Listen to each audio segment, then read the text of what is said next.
বৰ্তমান সময়ত যে চৰকাৰ তথা প্ৰশাসনে যিখিনি হিন্দু যিখিনি মুছলমান সম্প্ৰদায়ৰ লোক আছে তেওঁলোকৰ ওপৰত জাতি নিৰ্বিশেষে যি বাংলাদেশে অপবাদ দি হাৰাশাস্তি কৰাৰ বুলি অভিযোগ উত্থাপিত হৈছে, এই সন্দৰ্ভত কি ক'ব? আসসালামু আলাইকুম আনিত্তাবাল হুদা।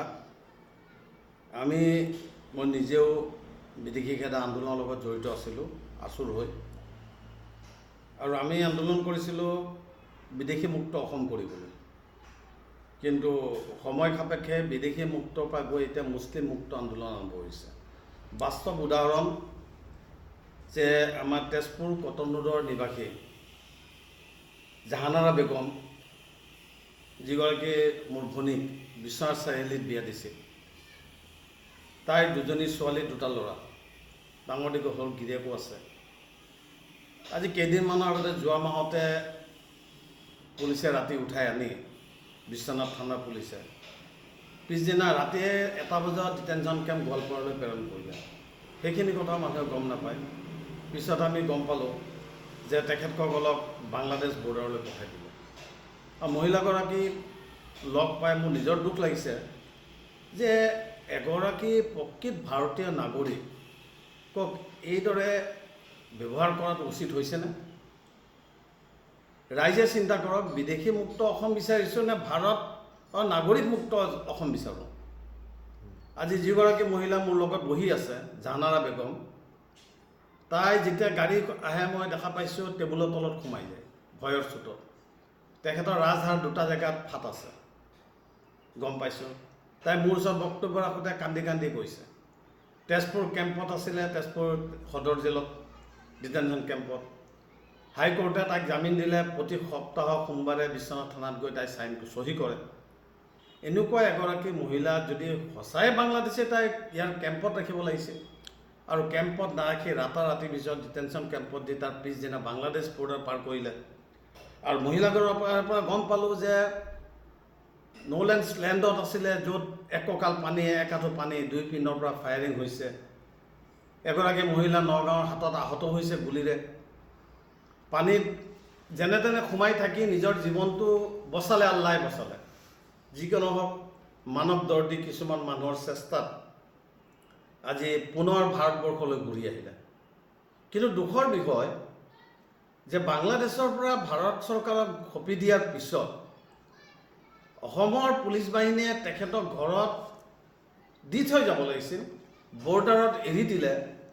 অমানৱীয় কাম কৰিছে, মানৱতাৰ সীমা চেৰাই গৈছে।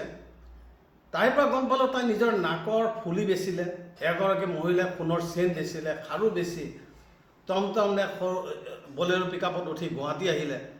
গুৱাহাটীৰ পৰা নগাঁও আহিলে, ৰাতি বেলেগৰ ঘৰত থাকি পিছদিনা দেওবাৰে তেজপুৰত আহি পালে। মানৱতা কি আজি শেষ হৈ গ'ল? আমাৰ অসমৰ মাননীয় সন্মানীয় মুখ্যমন্ত্ৰী মহোদয়, তেখেতক আমি সমৰ্থন কৰোঁ অসমৰ উন্নয়নৰ কাৰণে, সাৰ্বাংগিক উন্নয়ন কৰক সকলো কমিউনিটিৰ সম্প্ৰদায়ৰ, একতাৰ এনাজৰী মজবুতেৰে অসমক আগুৱাই লৈ যাওঁ।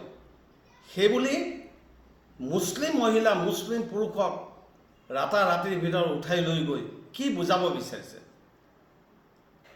হাদিছ আল্লাহ ৰছুল সাল্লাল্লাহু আলাইহি ওয়াসাল্লামে কৈছে, এজন মানুহক হত্যা কৰা যিমান ডাঙৰ পাপ, তাতকৈ ডাঙৰ পাপ হ'ল সমাজত আতংক সৃষ্টি কৰা। এইটো কোৰাণৰ কথা। আজি আতংকৰ সৃষ্টি কৰিছে। গাঁৱৰ এই দুখীয়া নিচলা মানুহ আজি ৰাতি টোপনি নমৰা হৈছে। আমাৰ জাহানাৰা বেগমৰ আপুনি যদি গোটেই ষ্টেটমেণ্ট শুনা পায়, চাগৈ আপুনি ৰৈ থাকিব নোৱাৰিব। মন ভাঙি গৈছে, টোপনি নাহে। জীয়েকক সুধিছোঁ, ৰাতি কাপ মাৰি উঠে, মোৰ কি হ'ব? গতিকে মই অসম চৰকাৰ তথা ভাৰত চৰকাৰক অনুৰোধ কৰোঁ, বিদেশী মুক্ত অসম কৰক। তাত কোনো হিন্দু মুছলমানৰ কথা নাহে। তাক বিদেশৰ পৰা, অসমৰ পৰা খেদাই দিয়ক বাংলাদেশলৈ, যিটো চৰকাৰী নীতি নিয়ম আছে সেইবুলি ধৰি নি বাংলাদেশৰ বৰ্ডাৰত এৰিব। আজি সন্মানে নিছে, যদি সন্মানে আনক, কিয় এই খেলটো খেলিছে? গতিকে বিশেষ একো নকওঁ। ৰাইজৰ সময় হৈছে, ৰাইজ সজাগ হওক, উত্তেজিত হ'ব নালাগে, আৱেগত আহি আমি আন্দোলন তেনেকুৱা কৰিব নালাগে যে সিহঁতে এটা বাহানা পায়। মই আমাৰ জিলা প্ৰশাসনক অনুৰোধ কৰোঁ, যদি তেনেকুৱা সন্দেহযুক্ত থাকে, স্থানীয় মছজিদ কমিটি আছে, মছজিদ কমিটিৰ সভাপতি সম্পাদকক লৈ অনুসন্ধান কৰক। মছজিদ কমিটিৰ সভাপতি সম্পাদকে গোটেই ডিটেইলছ জানে। আমাৰ যদি সহযোগ লাগে আমাক কওক, আমি লগ দিম। আমাৰ যিটো মাছাজিদ কাউন্সিল হৈছে, আমি কাউন্সিলৰ পিনৰ পৰা সহযোগ কৰিম। কিন্তু আমি কেতিয়াও মনে মনে নাৰাখোঁ যদি আমাৰ ভাৰতীয় নাগৰিকক এইদৰে হাৰাশাস্তি কৰে। যদি দৰকাৰ পৰে তেতিয়া কিন্তু ৰাজপথত ওলাই আহিবলৈ আমি বাধ্য হ'ম। গতিকে আমি চৰকাৰক কৰযোগে অনুৰোধ কৰিছোঁ, ন্যায় তদন্ত কৰক আৰু এই মহিলাগৰাকীক সসন্মাই জীয়াই থকাৰ সেইখিনি অধিকাৰ দিয়ক। তাইৰ অন্তৰৰ পৰা সেই ভয় ভাৱ দূৰ কৰিব লাগিব জিলা প্ৰশাসনে। আমি নোৱাৰোঁ, কিয়নো সেই মহিলাগৰাকী ভাগৰি গৈছে। কালি যদি তাইৰ মৃত্যু হয় তাৰ কাৰণে দায়ী কোন হ'ব? তাই এজনী ছোৱালী ধুবুৰীত থাকে, তাই মাকৰ সেই যন্ত্ৰণাত দৌৰি আহি কালি গুচি গ'ল। আজি সৰু ছোৱালীজনী আহিছে, সৰু ছোৱালীজনী কি বাংলাদেশী? মাক যদি বাংলাদেশী, ছোৱালীও বাংলাদেশী। ছোৱালীও কান্দি কান্দি মোক কৈছে।